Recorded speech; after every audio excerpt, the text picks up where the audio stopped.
Di pesisir utara Jawa, di antara rawa-rawa yang sunyi dan deburan ombak laut Jawa, sebuah cahaya baru mulai menyala. Bukan sekadar sebuah kota, sebuah perlawanan. Sebuah fajar bagi peradaban yang baru. Inilah kisah tentang kesultanan yang dibangun bukan hanya dengan batu dan bata, tapi dari serpihan kayu Sokotatal yang diikat oleh doa para wali. Sebuah tempat di mana pedang jihad dan tasbih ulama bersatu, menantang raksasa dari seberang lautan. Namun, di balik itu semua, ambisi yang membakar persaudaraan, tentang darah yang tumpah di tepi sungai, dan tentang tahta yang akhirnya harus bergeser ke jantung pedalaman. Mari kita kembali ke abad ke-15. Saat sejarah ditulis dengan tinta emas dan darah. Inilah Kesultanan Demak. Sebelum lanjut, jangan lupa pencet tombol like dan subscribe-nya. Nyalakan juga loncengnya supaya kamu jadi yang pertama tahu saat ekspedisi masa lalu dan masa depan dimulai. Beri opini Anda dengan tuliskan di kolom komentar. Di penghujung abad ke-15 Masehi, udara di pesisir utara Jawa terasa pekat oleh percampuran aroma rempah yang dibawa angin laut, bau amis ikan, dan aroma wangi dupa yang kini mulai bersanding dengan harum kayu gaharu yang dibakar dalam ritual baru. Ini adalah masa transisi yang syarat gejolak, di mana kemuliaan masa lalu perlahan surut, digantikan oleh janji-janji masa depan yang masih remang. Di pedalaman, Majapahit, Imperium Wilwatikta yang perkasa, kini hanya tinggal kerangka megah yang rapuh. Ibarat pohon beringin tua yang akarnya mulai dimakan rayap, kekuatan pusatnya telah terkikis oleh intrik internal, perang suksesi, dan bangkitnya daerah-daerah vasal yang menuntut otonomi. Sementara jantung politik Jawa mengalami senjakala, di garis pantai, sebuah denyut kehidupan baru mulai berdetak kencang. Inilah tempat di mana laut bertemu daratan, tempat para pedagang dari Gujarat, Persia, Cina, dan Campa berlabuh, membawa serta tidak hanya sutra dan porselen, tetapi juga sebuah keyakinan baru. Di antara jajaran pelabuhan strategis seperti Tuban, Gresik, dan Jepara, muncul sebuah daerah rawa-rawa yang perlahan diubah menjadi sebuah permukiman yang berarti, Demak Bintoro. Nama Raden Patah muncul sebagai figur sentral dalam epik pendirian ini, diselimuti kabut legenda dan ambiguitas historis yang memikat.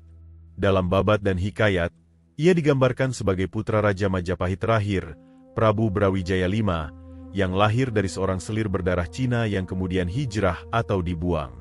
Kisah kelahiran dan pengasuhannya yang berada jauh dari hiruk-pikuk istana Majapahit seolah mencerminkan takdirnya. Ia dibentuk oleh percampuran budaya dan dibimbing oleh suara dakwah yang kuat.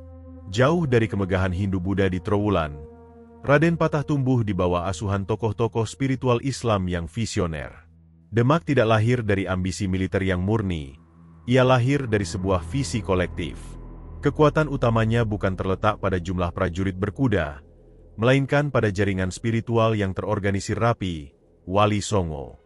Mereka adalah 9 penyebar agama Islam yang bukan hanya ulama, tetapi juga ahli strategi, insinyur, budayawan, dan negarawan. Bayangkanlah suasana pada masa itu. Para Wali Songo, dengan kecerdasan mereka, memahami bahwa untuk menanamkan Islam di tanah Jawa yang syarat tradisi, mereka tidak bisa datang sebagai penakluk asing. Mereka harus datang sebagai transformator budaya. Sunan Kalijaga, dengan kebijaksanaan yang legendaris, mengambil wayang dan gamelan, seni sakral Jawa, dan menyuntikkan narasi-narasi tauhid di dalamnya. Sunan Bonang mengubah melodi-melodi baru, gending, yang suaranya membawa kedamaian dan pesan-pesan ilahi, menggantikan mantra-mantra lama. Di tengah jaringan dakwah yang canggih inilah, Demak muncul sebagai pusat koordinasi politik dan spiritual mereka. Raden Patah, yang telah didaulat menjadi adipati di wilayah tersebut, mendapat legitimasi ganda dari Majapahit yang melemah sebagai keturunan raja dan, yang lebih penting, dari konsensus para wali sebagai pemimpin umat. Tonggak fisik berdirinya Demak adalah pembangunan Masjid Agung Demak. Ini bukan sekadar bangunan ibadah. Ia adalah manifestasi arsitektur dari ideologi baru. Pembangunan masjid ini dipimpin langsung oleh para wali, dan setiap elemennya adalah pelajaran berharga. Ambil contoh Sokotatal, salah satu dari 4 tiang utama, Soko Guru, yang menopang atap limas masjid. Legenda menceritakan bahwa tiang ini, yang seharusnya dibuat dari kayu utuh nan besar, justru dirangkai oleh Sunan Kalijaga dari serpihan-serpihan kayu, tatal, yang diikat menjadi satu. Secara harfiah, tiang itu melambangkan persatuan umat dari berbagai latar belakang yang terpisah-pisah, petani, pedagang, bangsawan, dan rakyat jelata yang disatukan oleh iman yang sama. Secara politik, ini adalah pesan kuat kepada penguasa lama di pedalaman bahwa Demak adalah kekuatan baru yang fondasinya dibangun dari kearifan lokal dan dukungan rakyat jelata yang telah diislamkan. Masjid ini, dengan atap tumpeng bertingkatnya, mencerminkan akulturasi harmonis antara arsitektur pra-Islam yang menyerupai pura atau meru dengan fungsi murni Islam, sebuah visualisasi nyata dari ajaran Wali Songo, tidak mencabut, melainkan menyemai. Pengakuan resmi atas berdirinya Kesultanan Demak terjadi sekitar tahun 1500 Masehi, setelah Raden Patah mengukuhkan posisinya. Tindakannya bukanlah kudeta yang mengalirkan darah, melainkan pengambil alihan pengaruh secara bertahap dan penolakan kedaulatan yang elegan. Ketika Majapahit semakin tenggelam dalam pusaran krisis internal, Demak, dengan kekuatan ekonominya yang berbasis pada perdagangan dan pelabuhannya yang ramai, serta legitimasi spiritualnya yang kokoh, secara de facto menjadi pengganti hegemonik di Jawa. Demak kini memegang kendali atas jalur pelayaran penting di Laut Jawa, sebuah kunci untuk kemakmuran dan kekuasaan di Nusantara. Kepemimpinan Raden Patah, dan kemudian oleh para penerusnya, adalah sebuah kepemimpinan yang berani. Mereka harus menyeimbangkan dua hal yang sangat sulit, menegakkan syariat Islam tanpa mengasingkan mayoritas penduduk yang masih terikat kuat pada tradisi Jawa Hindu-Buddha, dan pada saat yang sama, membangun benteng politik untuk melindungi Islam dari ancaman-ancaman, baik dari internal maupun yang akan segera datang dari luar. Ancaman itu semakin nyata dan berwujud. Pada tahun 1511, kabar buruk mencapai pelabuhan Demak. Malaka, gerbang timur, telah jatuh ke tangan Portugis. Bangsa Eropa yang datang dengan salib dan meriam itu kini menguasai selat vital, dan mulai mengganggu jaringan perdagangan yang selama ini menjadi urat nadi kekayaan dan dakwah Demak. Ini bukan hanya krisis ekonomi, tetapi krisis ideologis. Tiba-tiba, Demak Bintoro menemukan takdirnya. Ia bukan hanya penerus Majapahit, tetapi juga benteng pertahanan Islam terakhir yang efektif di Asia Tenggara bagian barat. Kenaikan Demak dari adipati kecil di rawa-rawa menjadi sebuah kesultanan yang berdaulat dalam waktu singkat menunjukkan kemampuan adaptasi dan organisasi yang luar biasa dari Raden Patah dan terutama, para Wali Songo. Mereka telah mengubah Demak, sebidang tanah basah di pesisir utara, menjadi mercusuar peradaban baru, sebuah negara Islam yang dibangun atas dasar musyawarah, terbukti dari peran Wali Songo yang kolektif. Akulturasi budaya, terlihat pada arsitektur dan seni, dan kekuatan maritim, yang akan segera diuji. Fajar telah menyingsing di Demak, menandai dimulainya era kesultanan-kesultanan Islam di Nusantara. Setelah fondasinya tertanam kuat oleh Raden Patah, matahari kejayaan Demak naik ke titik kulminasi di bawah kepemimpinan putranya, Sultan Trenggono. Ini adalah era di mana Demak berhenti menjadi sekadar pelabuhan penting yang berorientasi spiritual, dan bertransformasi menjadi imperium maritim yang ditakuti. Trenggono bukanlah seorang sultan yang puas duduk di singgasana kayu jati. Ia adalah seorang visioner yang memahami hukum kekuasaan di Nusantara. Siapa yang menguasai laut, dia menguasai takdir. Kekuatan Demak pada masa Trenggono adalah gabungan dari dua pilar. Kekuatan ekonomi berbasis perdagangan rempah dan legitimasi spiritual yang diwarisi dari Wali Songo. Namun, semua kemakmuran ini terasa rapuh ketika gelombang ancaman asing yang dingin dan keras menghantam pantai Asia Tenggara. Kabar mengenai jatuhnya Malaka pada tahun 1511 ke tangan Portugis di bawah pimpinan Afonso de Albuquerque adalah sebuah guncangan seismik bagi dunia Islam di Nusantara. Malaka bukan hanya pelabuhan, ia adalah jantung jaringan perdagangan global yang menghubungkan Timur Tengah, India, Cina, dan Kepulauan Rempah. Kejatuhannya adalah penghinaan yang tak termaafkan bagi Demak, yang memosisikan diri sebagai pelindung Islam di wilayah ini. Trenggono merespons ancaman ini dengan mengirimkan putranya yang heroik, Adipati Unus, yang dijuluki Pangeran Sabrang Lor, Pangeran Penyeberang Utara, dalam sebuah misi yang diselimuti keberanian dan keputusasaan. Bayangkan adegan itu, sebuah armada besar yang terdiri dari kapal-kapal layar khas Jawa, didukung oleh semangat jihad yang membara, berlayar menyeberangi Selat Malaka yang berbahaya menuju benteng batu Portugis yang baru didirikan. Adipati Unus tidak peduli bahwa kapal-kapalnya mungkin tidak sebanding dengan galeon Portugis yang dipersenjatai meriam-meriam canggih. Baginya, ini adalah fardu kifayah, kewajiban suci, untuk mempertahankan kehormatan agama dan kebebasan perdagangan. Serangan Malaka pertama adalah sebuah epik. Pasukan Demak bertempur dengan gagah berani di bawah hujan peluru meriam yang belum pernah mereka alami sebelumnya. Kapal-kapal Jawa, meskipun jumlahnya banyak, dihancurkan oleh teknologi peperangan laut yang superior.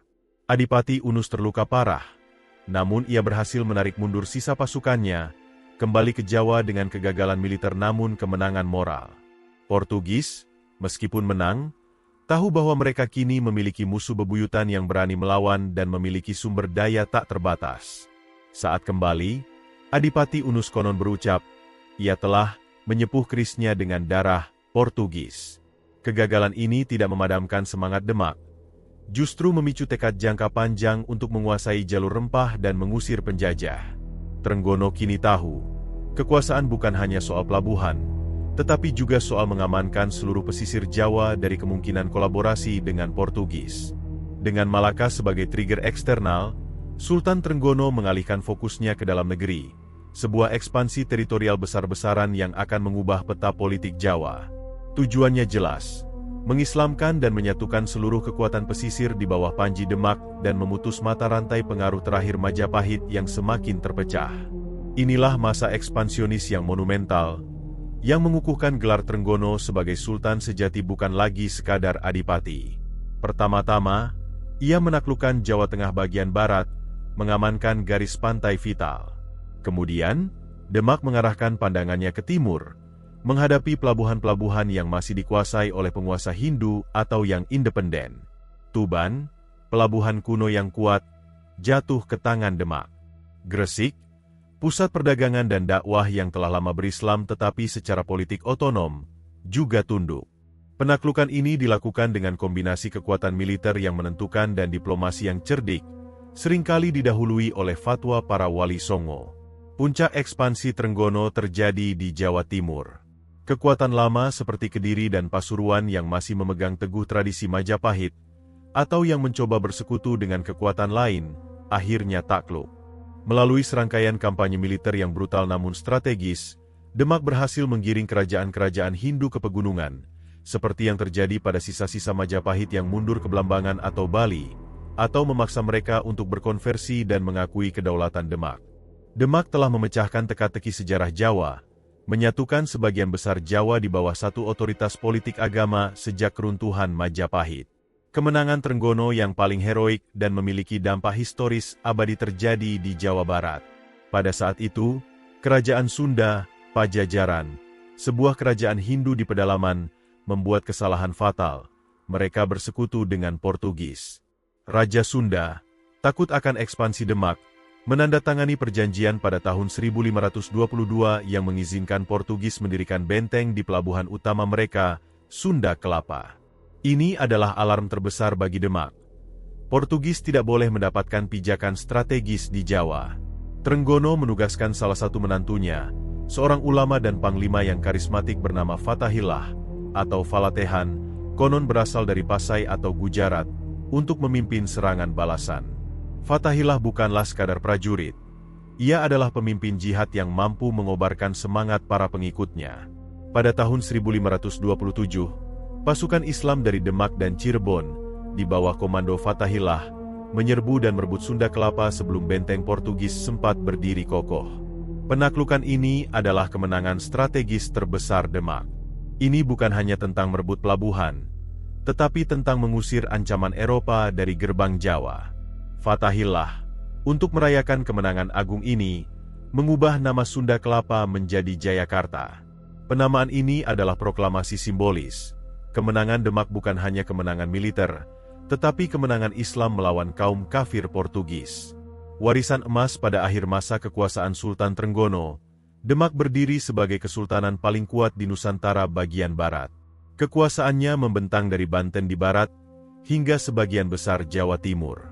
Demak telah berhasil mempertahankan Islam dari ancaman Eropa, menyatukan jaringan perdagangan di bawah bendera Muslim, dan menyelesaikan proses Islamisasi politik di Jawa.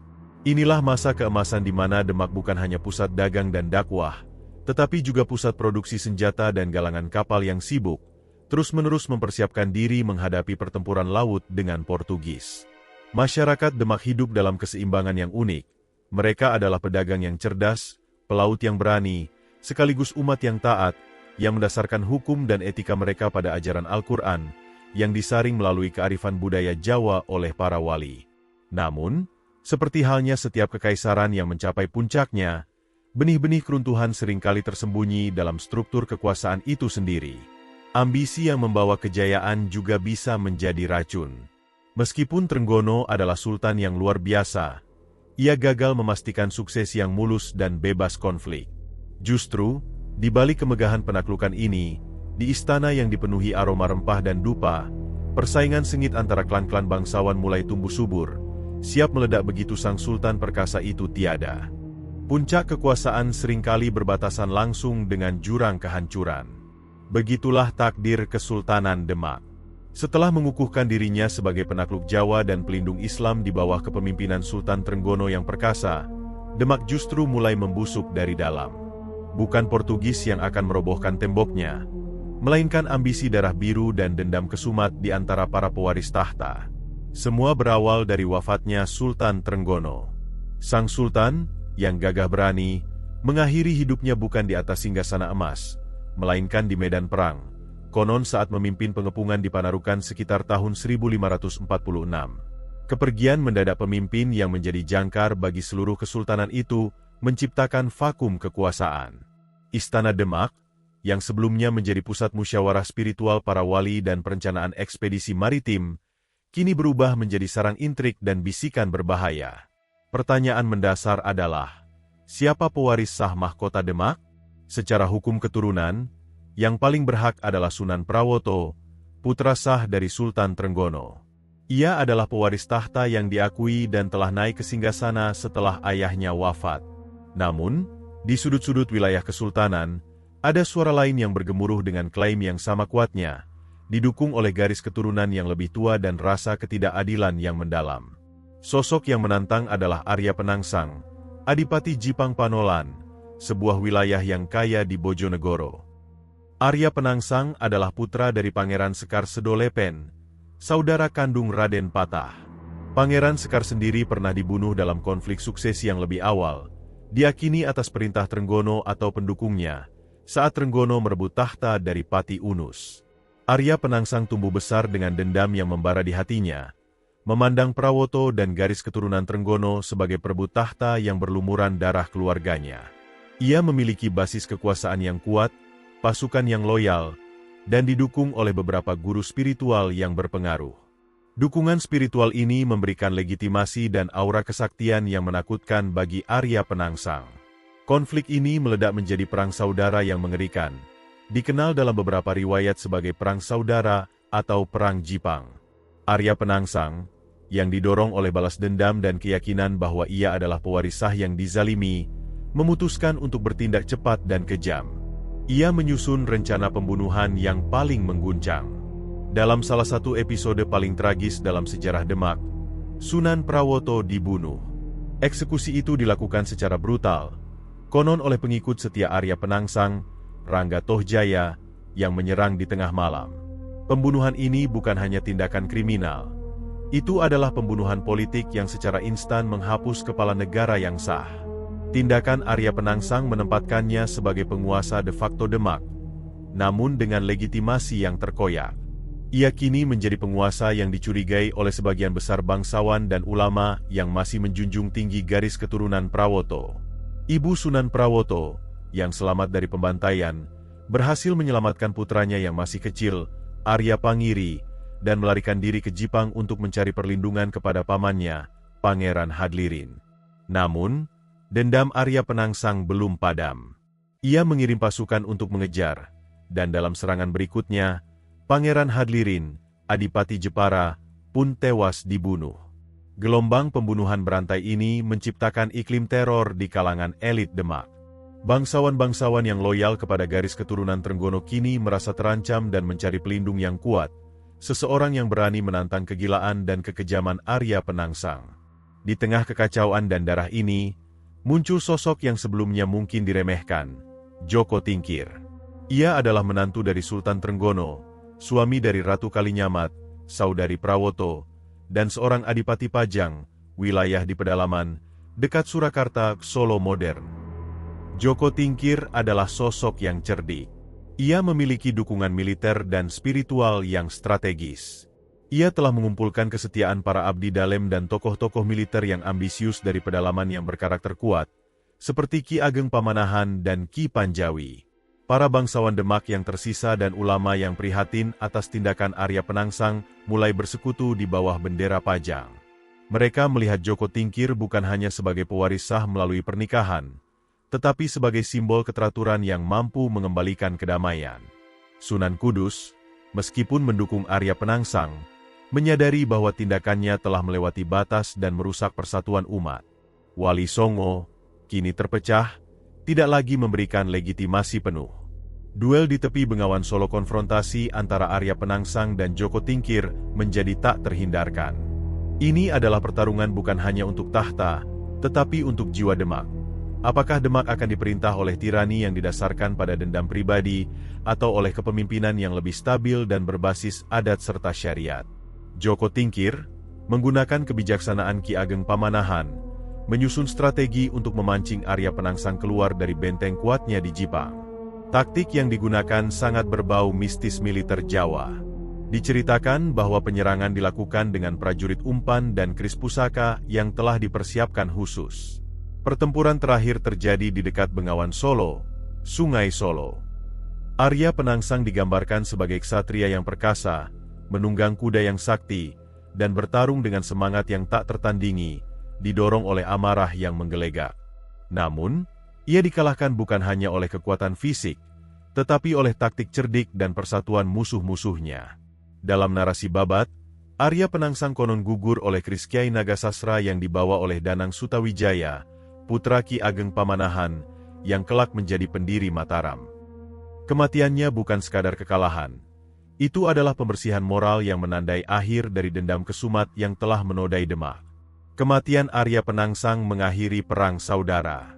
Namun, kemenangan Joko Tingkir membawa konsekuensi yang jauh lebih besar daripada sekadar mendamaikan Demak. Hal itu memicu pergeseran geografis dan struktural yang permanen bagi pusat kekuasaan Jawa. Joko Tingkir tidak kembali ke Demak. Ia telah menyadari bahwa Demak telah mati, bukan karena dikalahkan musuh, tetapi karena dikhianati oleh darahnya sendiri. Demak, yang berada di pesisir, terlalu rentan terhadap intrik dan konflik pelabuhan. Ia memilih untuk memindahkan pusat pemerintahan dan simbolisme kekuasaan ke wilayahnya sendiri, Pajang, yang terletak di pedalaman, lebih terlindungi, dan lebih berakar pada budaya agraris Jawa. Perpindahan ibu kota ini secara efektif membunuh Demak Bintara sebagai kesultanan berdaulat.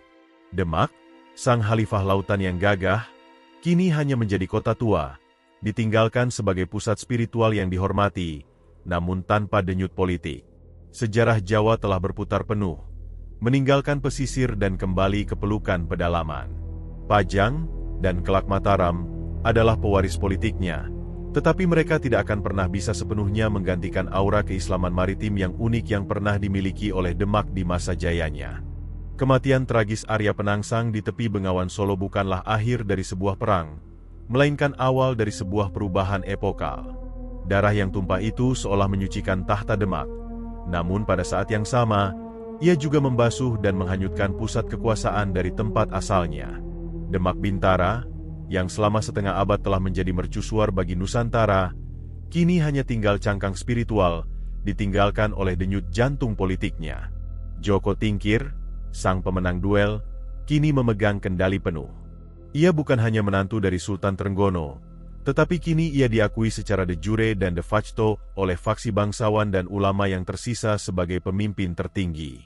Namun, ia membuat sebuah keputusan yang mengubah arus sejarah Jawa. Ia menolak kembali ke Demak. Keputusan ini bukanlah tanpa alasan.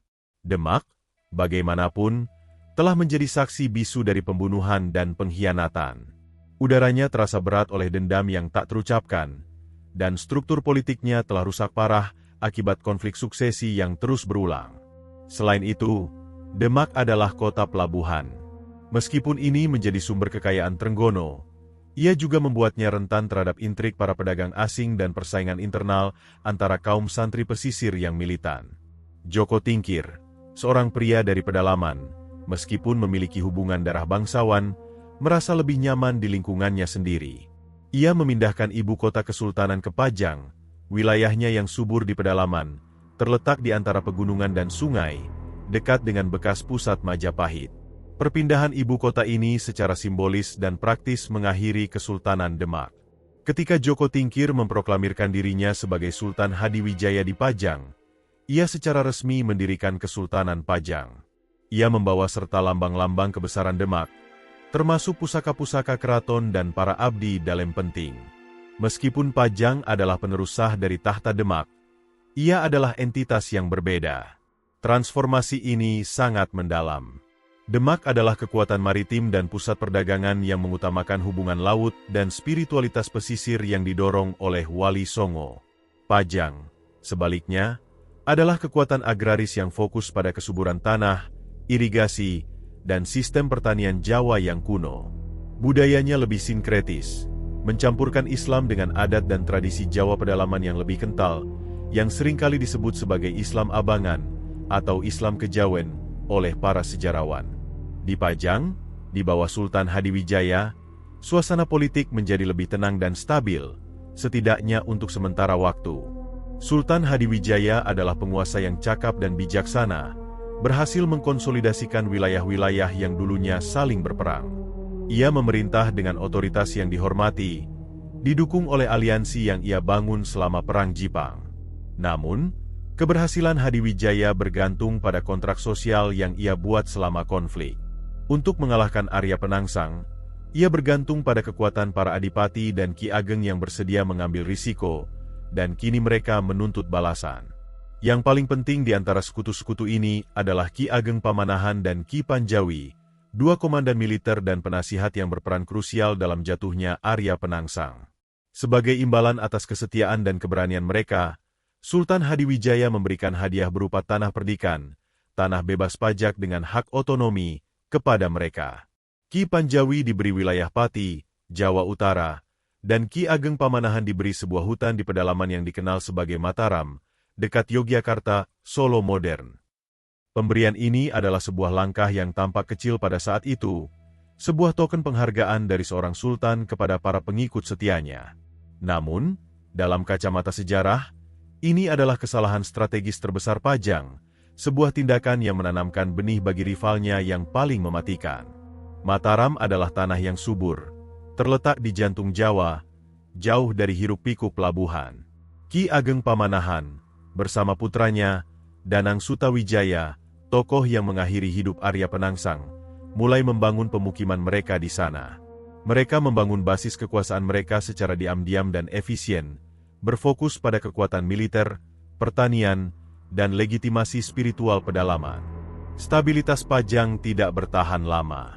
Setelah Sultan Hadiwijaya wafat pada tahun 1582, konflik suksesi kembali menghantui. Putranya, Pangeran Benowo, yang lemah dalam politik dan militer, naik tahta. Namun, ia segera digulingkan oleh Arya Pangiri, putra Sunan Prawoto yang sempat melarikan diri, yang kini menjadi Adipati Demak. Terjadi Perang Pajang Demak. Ironisnya, setelah Demak dikalahkan sebagai pusat, kini ia bangkit kembali di bawah Arya Pangiri, berusaha merebut kembali otoritas politik dari Pajang.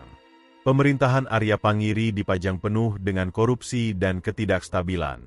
Ia lebih memihak pada kepentingan pesisir, mengabaikan kepentingan pedalaman, dan ini memicu ketidakpuasan yang meluas. Pada titik ini, Danang Sutawijaya di Mataram melihat peluangnya. Sutawijaya adalah putra angkat Sultan Hadiwijaya sekaligus putra kandung Ki Ageng Pamanahan. Ia adalah seorang panglima perang yang brilian dan politikus yang kejam, mewarisi ambisi ayahnya.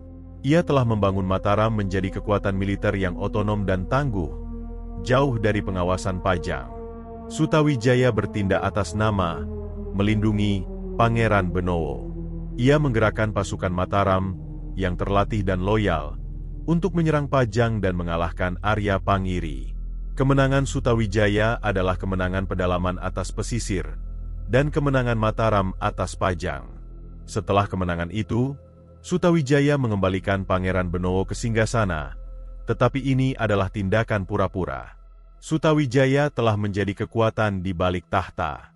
Ketika Pangeran Benowo wafat tak lama kemudian tanpa pewaris laki-laki yang kuat, jalur suksesi Demak Pajang secara resmi berakhir. Sutawijaya tidak memproklamirkan diri sebagai Sultan Pajang. Sebaliknya, ia membubarkan Kesultanan Pajang dan membawa semua pusaka keraton ke Kota Gede, ibu kota barunya di Mataram. Ia kemudian memproklamirkan dirinya sebagai Panembahan Senapati Ing Alaga Saidin Panatagama, pemimpin pasukan, penata agama. Gelar ini, yang menggabungkan otoritas militer dan agama, menjadi awal dari Kesultanan Mataram Islam pada tahun 1587. Kejatuhan yang sempurna dengan demikian, Demak mengalami kejatuhan berlapis-lapis, kejatuhan yang sempurna wafatnya Trenggono dan konflik suksesi menghancurkan persatuan internal. Kejatuhan geografis, 1550-an pemindahan ibu kota ke Pajang oleh Joko Tingkir, menjadikan Demak hanya sebagai kota tua. Kejatuhan dinasti, 1587 sedih kematian Pangeran Benowo dan pembubaran Pajang oleh Sutawijaya, yang secara definitif mengakhiri garis keturunan politik Demak di Jawa. Warisan Demak, yang begitu berani menantang Portugis dan menyatukan Jawa, kini sepenuhnya diambil alih oleh Mataram. Mataram mewarisi legitimasi agama dari Demak, melalui Wali Songo, dan kekuatan teritorial dari Pajang, tetapi ia menempatkan kekuasaan di pusat pedalaman yang agraris, bukan di pesisir maritim. Kesultanan Demak telah runtuh. Bukan oleh gelombang Portugis yang garang, bukan pula oleh gempa bumi yang menghancurkan pelabuhan, melainkan oleh kegetiran darahnya sendiri. Setelah pusaka keraton dipanggul ke Pajang, dan kemudian dari Pajang ditarik lagi ke Mataram, Demak Bintara, sang ibu kota Islam pertama di Jawa, kini hanya menjadi kota mati dalam urat nadi politik. Namun, kisah ini tidak berakhir di sana. Justru, benih-benih yang ditanam oleh para pendirinya di pantai utara kini telah bersemi kembali, jauh di jantung pedalaman Jawa. Perpindahan kekuasaan dari Pajang ke Mataram yang dipimpin oleh Panembahan Senapati Ing Alaga Saidin Panatagama, nama resmi Danang Sutawijaya, adalah suksesi yang kompleks dan penuh ironi. Sutawijaya telah mengalahkan Pajang, yang notabene adalah rumah bagi ayah angkatnya sendiri, Sultan Hadiwijaya. Ia adalah pewaris politik, namun bukan pewaris moral yang murni dari semangat persaudaraan yang pernah diimpikan oleh Wali Songo. Ketika Sutawijaya memindahkan pusat kekuasaannya ke Kota Gede di Mataram, ia tidak hanya mengganti lokasi, ia menciptakan bentuk negara baru.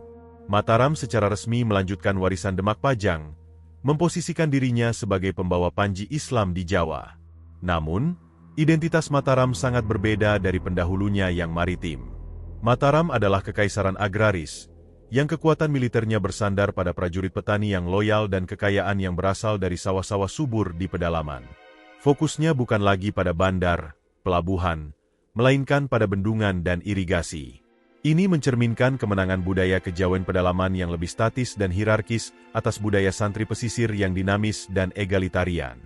Meskipun demikian, Sutawijaya harus mencari legitimasi spiritual yang sama kuatnya dengan yang pernah dimiliki Raden Patah. Ia tidak bisa hanya mengandalkan kekuatan pedang. Warisan Wali Songo menjadi kuncinya. Ia harus menunjukkan bahwa Mataram, meskipun jauh dari Masjid Agung Demak, adalah penerus sah dari Panatagama, penata agama. Mataram mengklaim diri sebagai pelanjut tradisi Islam yang telah ditanamkan oleh para wali, menggunakan gelar keagamaan dan menjadikan ulama sebagai penasihat istana. Mataram mewarisi tugas dakwah Demak, namun dengan metode yang lebih terpusat dan feodal dibandingkan dengan sistem jaringan otonom yang pernah dimiliki Demak. Lalu, apa yang terjadi pada Demak Bintara itu sendiri? Demak tidak lenyap.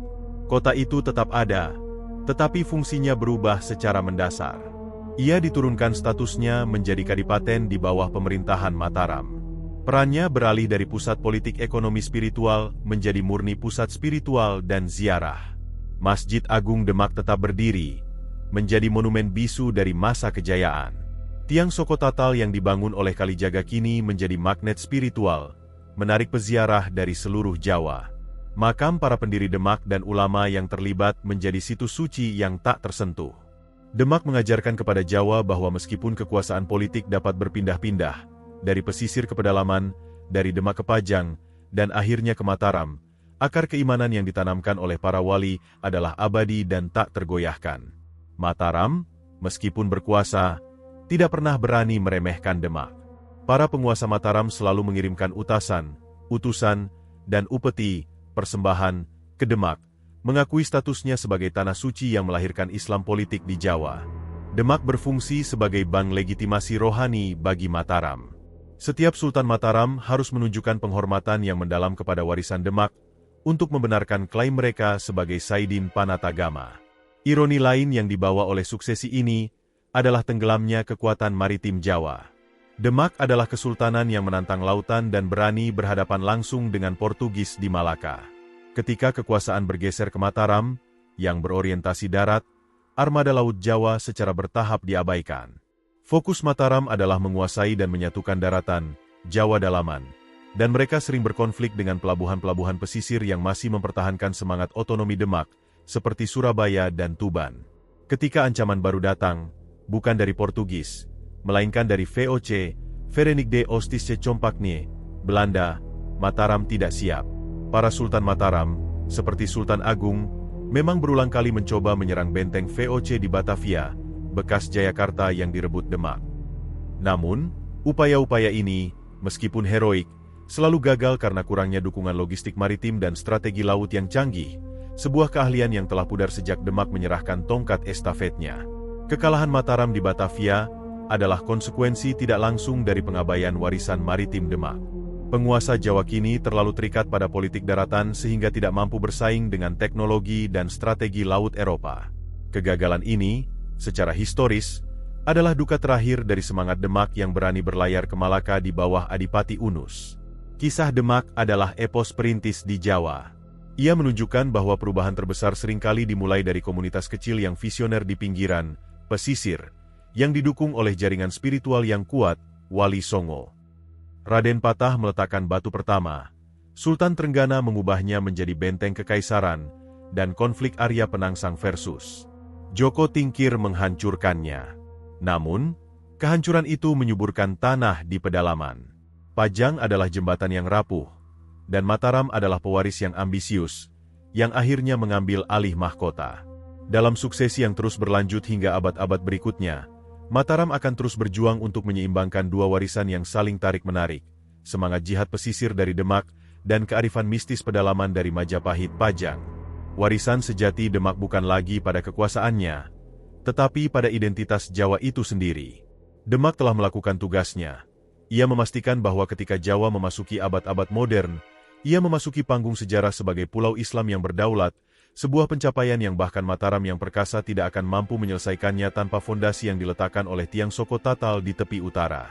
Kisah Demak adalah kisah tentang bagaimana spiritualitas memenangkan politik, meskipun ia harus merelakan kekuasaan fisiknya kepada generasi penerus yang lebih pragmatis. Dan hingga hari ini, ketika orang Jawa berbicara tentang sejarah dan spiritualitas, gema nama Raden Patah, Adipati Unus, dan Wali Songo akan selalu terdengar, mengukuhkan Demak Bintara sebagai fajar pertama dari peradaban kesultanan di tanah Jawa.